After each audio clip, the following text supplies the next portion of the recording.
एक महिला असते जी आपल्या मुलीसोबत आपल्या घरात राहत असते. या महिलेच्या पतीचं अगोदरच निधन झालेलं असतं, त्यामुळे घराची संपूर्ण जबाबदारी या महिलेवरच असते. या महिलेला एकदा पैशांची खूप अडचण येते. तेव्हा ही महिला विचार करते की घरामध्ये जे काही 1-2 क्विंटल तांदूळ पडलेले आहेत, ते तांदूळ आपण एखाद्या व्यापाऱ्याला विकून टाकूया.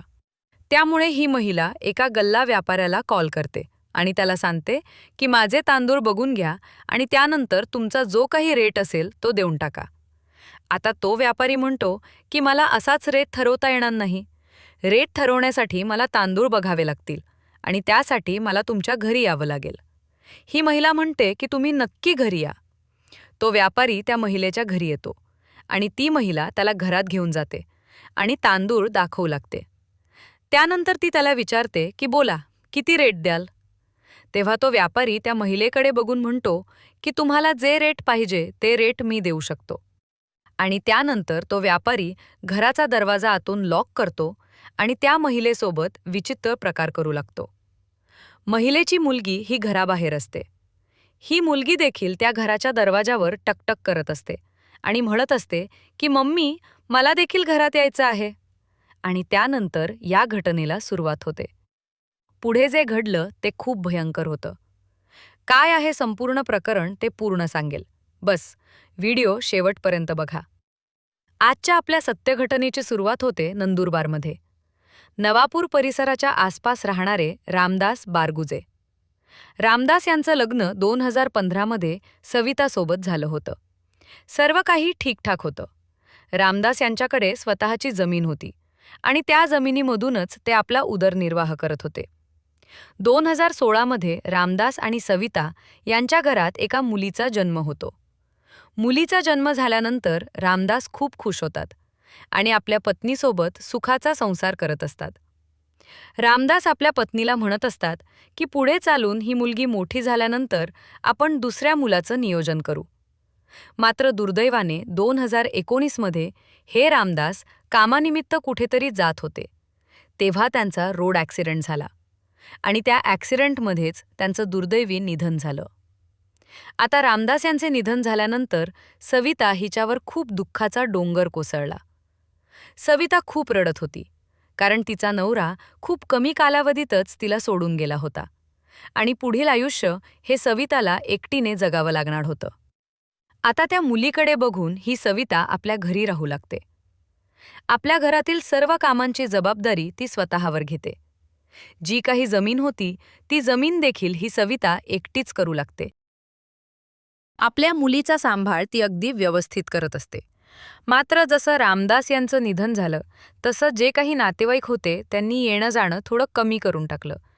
त्यांची मदत करणं हे पूर्णपणे बंद करून टाकलं, कारण जो मुख्य व्यक्ती होता तो तर या दुनियेला सोडून गेला होता. नातेवाईकांना आता सविताशी काही घेणं देणं राहिलं नव्हतं. मात्र सविताचे जे काही नातेवाईक होते, जवळचे व्यक्ती होते, ते नेहमी तिच्याकडे यायचे आणि तिला सांगायचे की आता तुझी मुलगी अजून खूप लहान आहे आणि इतक्या लवकर तुझा पती गेला आहे. तुझं पुढील आयुष्य कसं जाणार? त्यापेक्षा तुझ्यासाठी आम्ही एखादा मुलगा बघतो, तू लग्न करून घे. मात्र ही सविता आपल्या नातेवाईकांना सांगायची की नाही, जर मी लग्न केलं तर माझ्या मुलीवर अन्याय होईल, माझ्या मुलीसोबत दुजाभाव होईल आणि माझ्या मुलीकडे बघून मी एकटी जगण्यासाठी तयार आहे. मी एकटीच माझ्या मुलीचा सांभाळ करेन, तिचं शिक्षण करेन, सर्व गोष्टी करेन आणि ही जमीन माझ्या पतीने माझ्यासाठी ठेवलेली आहेत, तेवढी माझ्यासाठी भरपूर आहेत. ते सर्व मी बघून घेईन. आणि अशा पद्धतीने या सविताने लग्नाचा विचार तिथेच सोडून दिला होता आणि आपल्या मुलीसोबत ती एकटीच घरात राहू लागली होती. असेच दिवस जात होते. सविता शेती करून पैसे कमवत होती आणि घर खर्च चालवत होती. मात्र शेतीमधून येणारा पैसा हा एकदाच येत नाही, तर तो 4-5 महिन्यातून किंवा 5-6 महिन्यातून एकदाच येत असतो. त्यामुळे या सविताकडे असलेले सर्व पैसे संपले होते आणि तिला पैशांची गरज होती. तेव्हा ही सविता विचार करते की आपल्या घरामध्ये जो तांदूळ पडलेला आहे, 1-2 क्विंटल तांदूळ, तो तांदूळ आपण एखाद्या व्यापाऱ्याला दाखवून विकून टाकूया. जो काही रेट लावेल त्या रेटला विकू आणि त्यापासून आपल्याला 5-6 हजार रुपये मिळतील. तर ही सविता गावातीलच एक व्यापारी असतो, ज्याचं नाव असतं विजय चौधरी. विजय हा गावातीलच व्यक्ती असल्यामुळे सविताला त्याचा कॉन्टॅक्ट नंबर मिळतो आणि ही सविता विजयला संपर्क करते. तो तिला विचारतो, बोला काय काम आहे? तेव्हा सविता त्याला सांगते की माझ्या घरात 1-2 क्विंटल तांदूळ पडलेले आहेत आणि तो तांदूळ तुम्ही किती रेटने घेणार? हा तिला म्हणतो की मला तांदूळ स्वतः येऊन बघावे लागतील आणि तेव्हाच मी ठरवू शकतो की किती रेटने घ्यायचे, कारण कधीकधी तांदूळ खराब देखील असतात. ते कसे आहेत त्यावरूनच रेट ठरेल. तेव्हा ही सूचना ऐकून सविता म्हणते की काही हरकत नाही, तुम्ही बिनधास्त माझ्या घरी येऊ शकता. त्यानंतर हा विजय सविताच्या घरी येतो. सविताच्या घरी तिची मुलगी आणि ती दोघेच असतात. तेव्हा तो त्यांना विचारतो की तांदूळ कुठे आहेत? सविता सांगते की माझ्या घरात आहेत, चला मी तुम्हाला दाखवते. आणि ती विजयला घेऊन घरामध्ये जाते. तिची मुलगी बाहेर खेळत असते. आता विजय घरात गेल्यानंतर तांदूळ बघण्याऐवजी तो सविताकडेच बघत असतो, कारण विजयला देखील माहिती असतं की या सविताचा पती बऱ्याच वर्षांपूर्वी गेला आहे. जवळपास 1-2 वर्ष झालेले असतील. त्यामुळे हा विजय त्या सविताकडेच बघू लागतो आणि सविताला आपल्या जाळ्यात ओढण्याचा प्रयत्न करू लागतो. तो घरात जेव्हा जातो तेव्हा सविता एकटीच त्याच्यासोबत असते. त्यामुळे हा विजय तिच्याकडे बघून स्माईल करत असतो आणि सविता जी असते ती त्याला तांदूळ दाखवत असते. ती तांदूळ हातात घेऊन त्याला विचारते, बोला किती रेट द्याल? तेव्हा हा विजय तिच्याकडे बघून थोडा लाडिकपणे बोलू लागतो आणि तिला म्हणतो की तुमचा रेट तुम्ही जेवढं म्हणाल तेवढा देऊ शकतो. आता ही सविता त्या ठिकाणी थोडीशी आवाक होते आणि त्याला म्हणते की मी माझा रेट नाही तर तांदळाचा रेट विचारत आहे. तेव्हा हा म्हणतो की तांदळाचं काय, तांदूळ तर मी तुम्हाला ठेवायला देईन आणि तुम्ही मागाल ते मी तुम्हाला देईन, फक्त मला पाहिजे ते तुम्ही मला द्या. आता ही सविता त्याला म्हणते की तुम्ही ज्या कामासाठी येथे आला आहात तेच काम करा. मात्र त्याला सर्व गोष्ट समजते की ही जी महिला आहे तिच्या मनात देखील काहीतरी गोष्टी आहेत. जर तसं नसतं तर इतक्या वेळात तिने मला एखादी कानशिलात लगावून बाहेर काढून दिलं असतं. त्यानंतर हा विजय घराचा दरवाजा लॉक करतो आणि तिला म्हणतो की मी समजत आहे तुमच्या मनात काय आहे. तुम्ही जर माझ्या संपर्कात आलात तर मी तुमचा खूप मोठा आधार बनेन. तुम्हाला जी गरज पडेल ती मी पूर्ण करेन. फक्त माझ्या संपर्कात या, माझ्यासोबत संबंध ठेवा. तेथून पुढे ही सविता देखील त्या ठिकाणी थोडी हतबल होते आणि शांत राहते. त्यानंतर हा विजय घराचा दरवाजा बंद करतो आणि तिला चोळायला सुरुवात करतो. इतक्या वर्षानंतर पुरुषाचा स्पर्श हा सविताला अजूनच गरम करत होता. त्यामुळे ती पण स्वतःला त्याच्या स्वाधीन करत होती. विजयने आता पुढाकार घेतला आणि त्याचा हात तिच्या मागे फिरवू लागला. सविता मात्र थरथरत होती आणि एका हाताने त्याच्या कडक झालेल्या हत्याराला हात फिरवत होती. दोघे पण नुसते गरम श्वास सोडत होते आणि रगडारगडी करत होते. आता या गोष्टी चालू असताना जेव्हा त्याने दरवाजा लॉक केला होता तेव्हा सविताची लहान मुलगी बाहेर होती. ती मुलगी बाहेरून आवाज देऊ लागली की दरवाजा उघडा, मला देखील आतमध्ये यायचं आहे. मात्र हा विजय सविताला सोडण्यासाठी तयार नव्हता. सविता त्याला म्हणत होती की दरवाजा उघडा, माझ्या मुलीला आत यायचं आहे, मुलगी बाहेरून ओरडत आहे. पण विजय म्हणत होता की थांब, अजून थोडा वेळ, अजून माझी इच्छा पूर्ण झालेली नाही. सविता म्हणते की आत्ता थोडं थांबा, तुम्ही रात्री माझ्या घरी या, जेव्हा माझी मुलगी देखील झोपून जाईल तेव्हा या. हे ऐकून विजय खुश होतो. तो तिला 10,000 रुपये काढून देतो आणि म्हणतो की तांदूळ तुझ्याकडे ठेव आणि हे पैसे देखील तुझ्याकडेच ठेव आणि इथून पुढे तुला जे काही पाहिजे असेल ते तुला मिळत जाईल. अशा प्रकारे दरवाजा उघडून हा विजय चौधरी तिथून निघून जातो आणि जशी संध्याकाळ होते, रात्र होते, तेव्हा ही सविता आपल्या मुलीसाठी स्वयंपाक बनवते. जेवण वगैरे करून ती मुलीला झोपवते आणि त्यानंतर त्या विजयला मेसेज करते. जसा मेसेज येतो तसा विजय खुश होतो आणि तिच्या घरी येतो. रात्रभर आणि आता मात्र हा विजय सवितासोबत रात्रभर चांगलाच कार्यक्रम करतो. सविता पण त्याला पूर्ण प्रतिसाद देते. दोघे पण एकमेकांचा चांगलाच घाम काढून वेगळे होतात. आता या ठिकाणी मित्रांनो, जी सविता होती ती आधी बोलत होती की मी माझ्या मुलीमुळे दुसरं लग्न करणार नाही, मी माझ्या मुलीचा सांभाळ करेन, तिचं शिक्षण करेन आणि तिचं लग्न करून देईन. मात्र या ठिकाणी शेवटी आवरलं नाही आणि सविताने चुकीचा निर्णय घेतला होता. चुकीचं पाऊल उचललं होतं. आणि हेच चुकीचं पाऊल पुढे चालून काय करणार आहे हे तिला देखील माहीत नव्हतं.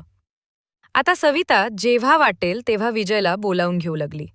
कधी मार्केटला जाणे, कधी फिरायला जाणे, इकडे तिकडे जाणे, अशा सर्व गोष्टी त्यांच्यामध्ये होऊ लागल्या. आणि या गोष्टी लपून राहत नाहीत. आजूबाजूच्या गावातले लोक नेहमी पाहायचे की हा विजय जो छोटा व्यापारी आहे, गल्ला व्यापारी आहे, तो नेहमीच सविताकडे येत असतो. आणि सविताच्या पतीचं 2 वर्षापूर्वी निधन झालेलं आहे. लोकांना समजायला वेळ लागला नाही. मात्र लोकांनी याकडे जास्त काही लक्ष दिलं नाही. कारण या गोष्टी दोघांच्या सहमतीने होत असतात. असेच दिवस जात होते. आता सविताला विजयशिवाय राहवत नव्हतं. पती नव्हता, मात्र विजयलाच तिने आपला पती मानलं होतं. आणि जो विजय होता तो देखील त्या सविताला सांगत होता की तुला मी कसलीच कमी पडू देणार नाही. भलेही माझं लग्न झालेलं आहे, मला 2 मुलं आहेत, मात्र तू देखील माझ्या पत्नीसारखीच आहेस. ही सविता देखील त्याला सांगायची की मी तुला पाहिजे त्या सर्व गोष्टी दिल्या आहेत, मात्र तू देखील माझी इज्जत घालवू नकोस. याबद्दल कोणालाही सांगू नकोस. जितकी तू तुझ्या पत्नीची इज्जत करतोस तितकीच माझी देखील इज्जत कर. अशा पद्धतीनं यांचं हे प्रेम प्रकरण आणि अनैतिक संबंध पुढे सुरू झाले होते. गावातील व्यक्तींना याच्याशी काही घेणं देणं नव्हतं आणि यांचं हे नातं सतत सुरूच होतं. या दरम्यान जी सविता होती ती पैसे कमवण्यासाठी शेजारीच तिच्या घराजवळ एक ढाबा होता. त्या ढाब्यावर ती जाऊन काम करायची आणि तेथून देखील तिला दररोज 300 ते 400 रुपये मजुरी मिळत असायची. तिच्या मुलीचं शिक्षण वगैरे सर्व काही सुरू होतं. सर्व काही व्यवस्थित चालू होतं. सविताची जी मुलगी होती अंजली, ती आता 9 वर्षांची झाली होती आणि ती शाळेत जात होती. 12 फेब्रुवारीचा दिवस होता. सकाळी 9 वाजता सविताची मुलगी अंजली ही त्या दिवशी घरीच होती. सविता तिला सांगून जाते की मी कामावर चालली आहे, कारण ती ढाब्यावर कामाला जात असायची. सविता कामाला गेली. मात्र कामावरून संध्याकाळच्या वेळी जेव्हा ती घरी आली तेव्हा ती आपल्या मुलीला अंजलीला आवाज देऊ लागली. मात्र अंजली तिला काहीच उत्तर देत नव्हती. मग ही सविता घरामध्ये गेली आणि इकडे तिकडे आपल्या मुलीला शोधू लागली. मुलगी कुठूनही आवाज देत नव्हती. तेव्हा आतमध्ये जाऊन बघते तर तिची जी मुलगी होती 9 वर्षांची अंजली, हिच्या अंगावर एकही कपडा नव्हता. तिची अवस्था खूप विचित्र होती आणि ती जी लेगिन घालत होती ती लेगिन तिच्या तोंडाला गुंडाळलेली होती. अंजली त्या ठिकाणी मृत अवस्थेत पडलेली होती. सविताला ते पाहून खूप मोठा धक्का बसतो. सविता घाबरते. तिथे खूप रडारड करते, आरडाओरड करते आणि त्यानंतर पोलीस स्टेशनला देखील संपर्क साधते. पोलीस घटनास्थळी दाखल होतात. मृतदेहाची पाहणी करतात. मृतदेह बघता क्षणी पोलिसांच्या लक्षात येते की या मुलीसोबत एखाद्या नराधमाने काय केले असावे. त्यानंतर बॉडी पोस्टमॉर्टमसाठी पाठवण्यात येते. पोस्टमॉर्टम रिपोर्ट येतो. पोस्टमॉर्टम रिपोर्टमध्ये पोलिसांना समजते की या 9 वर्षांच्या मुलीसोबत अशी गोष्ट झाली आहे जी अतिशय विचित्र आहे आणि जी सांगण्यासारखीही नाही. आणि त्यानंतर तिच्याच लेगिनने तिचा गळा आवळण्यात आलेला आहे आणि तिची हत्या करण्यात आलेली आहे. आता पोलीस हे प्रकरण गांभीर्याने घेतात आणि आपली चौकशी सुरू करतात. पोलीस सुरुवातीला अंजलीची जी आई असते सविता, हिची कसून चौकशी करू लागतात.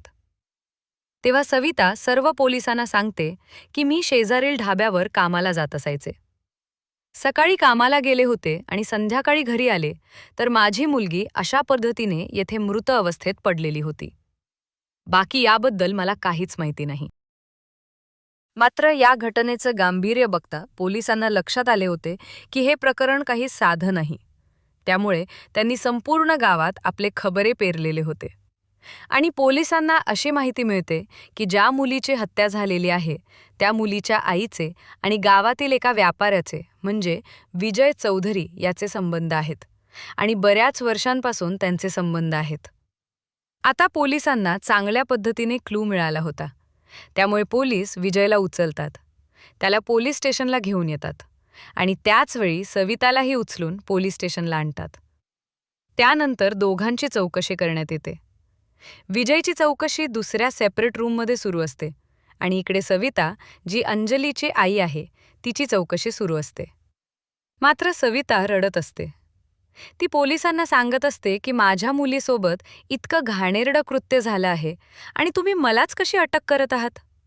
काही केल्या सविता आपल्या मुलीसोबत काय झालं याबद्दल काही सांगण्यास तयार नव्हती. म्हणून पोलीस देखील आता आपली चाल चालतात. एक पोलीस कॉन्स्टेबल तिला सांगतो की विजयने सर्व काही कबूल केलं आहे.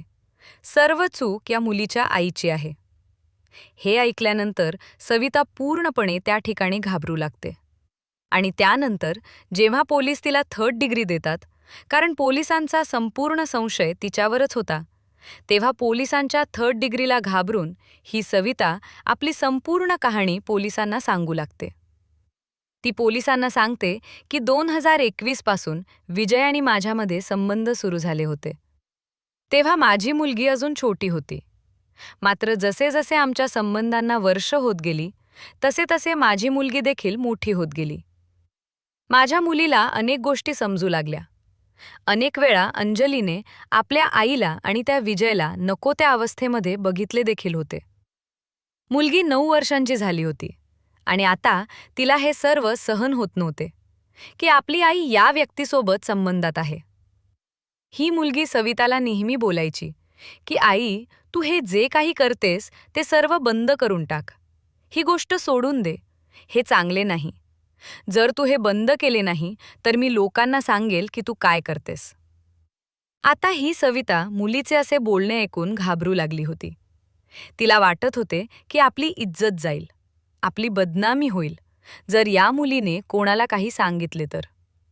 हीच गोष्ट सविता त्या विजयला सांगते की मुलगी मोठी झाली आहे, तिला सर्व गोष्टी समजू लागल्या आहेत आणि ती गावात सांगण्याची मला धमकी देत आहे. तेव्हा हा विजय सविताला म्हणतो की तू कशाला टेन्शन घेतेस. मी एक काम करतो. त्या मुलीसोबतच तेच करतो जे मी तुझ्यासोबत करतो आणि ते केल्यानंतर ती मुलगी कोणालाही काही सांगणार नाही. आता सविता सुरुवातीला त्याला नकार देते. सविता म्हणते की ती अजून लहान आहे, तिला त्रास होऊ शकतो, तिला दुखापत होऊ शकते, प्रॉब्लेम वाढू शकतात, त्यामुळे तू असे करू नकोस. मात्र विजयच्या प्रेमात ही सविता इतकी वेडी झाली होती की तिला त्या मुलीशी जणू काहीही घेणंदेणं राहिले नव्हते. शेवटी सविता म्हणते की ठीक आहे, तुला जसं करायचं आहे तसं कर. त्यानंतर हा विजय म्हणतो की मी तसं करत नाही तर तिची हत्या करून टाकतो, जेणेकरून आपल्या संबंधांमधील काटा कायमचा नष्ट होऊन जाईल आणि आपण कायमचे एकरूप होऊ. आता ही सविता म्हणते की ठीक आहे, मी उद्या ढाब्यावर जाईन आणि ढाब्यावर गेल्यानंतर तुला तिच्यासोबत काय करायचं आहे ते कर. म्हणजे विजयने त्या मुलीसोबत अगोदर ते कृत्य करावे आणि त्यासाठी अंजलीच्या आईचा म्हणजे सविताचा देखील होकार होता. तिने स्पष्ट सांगितले होते की तुला जे करायचे ते कर, फक्त मला बदनामी नको आहे आणि आपले संबंध कायमस्वरूपी टिकले पाहिजेत. म्हणून सविता आपल्या मुलीला अंजलीला सांगते की तू आज घरीच थांब, कुठेही जाऊ नको, मी ढाब्यावर कामाला चालले आहे, असे सांगून ती तिथून जाते. त्यानंतर विजय 4:30 वाजण्याच्या दरम्यान तिच्या घरी येतो. घरी कोणीही नसते. तो दरवाजा लावून घेतो. आतमध्ये अंजली असते. आत गेल्यानंतर सर्वप्रथम तो तिच्यासोबत ते घाणेरडे कृत्य करतो. त्या नराधमाला लाज वाटली नाही, शरम वाटली नाही. ते कृत्य करून झाल्यानंतर अंजली ओरडू लागते. तेव्हा तो तिचीच लेगिन तिच्या तोंडावर दाबून धरतो आणि त्यानंतर त्या लेगिननेच तिचा गळा आवळतो. त्यानंतर मृतदेह तसाच ठेवून तो त्या ठिकाणाहून फरार होतो. जेव्हा संध्याकाळच्या वेळी अंजलीची आई सविता तेथे येते, तेव्हा प्लॅनिंगनुसार रडण्याचे वगैरे नाटक करते आणि पोलिसांशी संपर्क करते. मात्र पोलिसांनी या प्रकरणाचा छडा अशा पद्धतीने लावला होता. दोघांविरुद्ध गंभीर कलमांअंतर्गत गुन्हा दाखल करण्यात आला. आता येणारे भविष्यच ठरवेल की अशा नीच, नालायक आईला कोर्ट कोणती शिक्षा सुनावते. आजकाल समाजामध्ये ज्या प्रकारे अनैतिक संबंध हे राजरोसपणे चालू आहेत आणि त्यासोबत घडले जाणारे गुन्हे आहेत, यामध्ये वाढ झाली आहे. सुखी संसाराला काडी लावण्याचे काम आजकालच्या बायकांकडून होत आहे आणि अशा प्रकारच्या महिलांमुळे समाजात बाई जातीचे नाव खराब होत आहे.